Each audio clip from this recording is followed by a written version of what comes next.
تصاویر تازه از ماه عسل زهرا الهام و جمال مبارز. خوشگذرانی زهرا الهام با جمال مبارز بعد از محفل نامزدیشان. زهرا الهام در کدام کشور زندگی می کند و دلیل ازدواج وی با جمال مبارز چی بوده است؟ تصاویر تازه و باور نکردنی زهرا الهام با جمال مبارز. من در این ویدیو پیرامون حقایق همین ماجرا خواهم پرداخت. پس در ادامه با کانال دنیا اینفو باشید.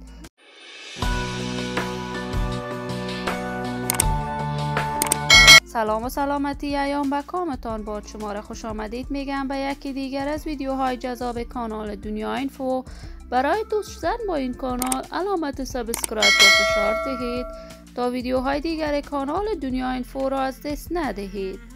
زهرا الهام هنرمند محبوب، مشهور، موفق و ناماشنای کشور است که این روزها تصاویرش با جمال مبارز سرخط رسانه‌های اجتماعی شده است و تصاویر تازه زهرا الهام که گویا با جمال مبارز ازدواج کرده است این دو را به اوج شهرت و محبوبیت در میان مردم افغانستان رساندند. زهرا الهام با یک برادرش در کشور استرالیا زندگی می کند و در آنجا هم به کارهای هنری خود ادامه داده است. جمال مبارز هم از جمله هنرمندان موفق و مشهور کشور است، هرچند سبک هنری خاص خودش را دارد و کارهای هنری خود را در بخش رپ و گاهی رپ اعتراضی برای دفاع از حقوق زنان ادامه داده است. این دو در برنامه رقابتی ستاره افغان تلویزیون طلوع اشتراک کردند و هر دو مقام اول را از آن خود کردند.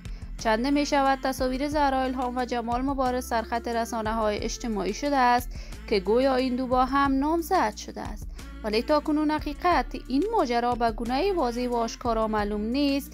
اما زهرا الهام علاقه خاص خود را برای جمال مبارز ابراز کرده است و زهرا الهام به شهرهای دوردست استرالیا رفته است و در آنجا در حالت خوشگذرانی و عیش و نوش دنیا می باشد.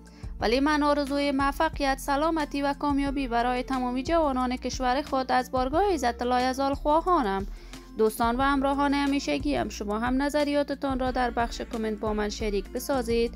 این ویدیو را با علاقه‌مندان و دوستداران زهرا الهام و جمال مبارز به اشتراک بگذارید. اگر تا هنوز دوست کانال دنیا اینفو نشدید، پس برای دوست شدن با این کانال علامت سابسکرایب را فشار دهید تا از ویدیوهای دیگر کانال دنیا اینفو هم آگاه شوید. صحت و سلامتی برای شما همراهان خوبم آرزو دارم. تا درود دیگر امتان را به الله منان مسپارم. موفق و کامگار باشید.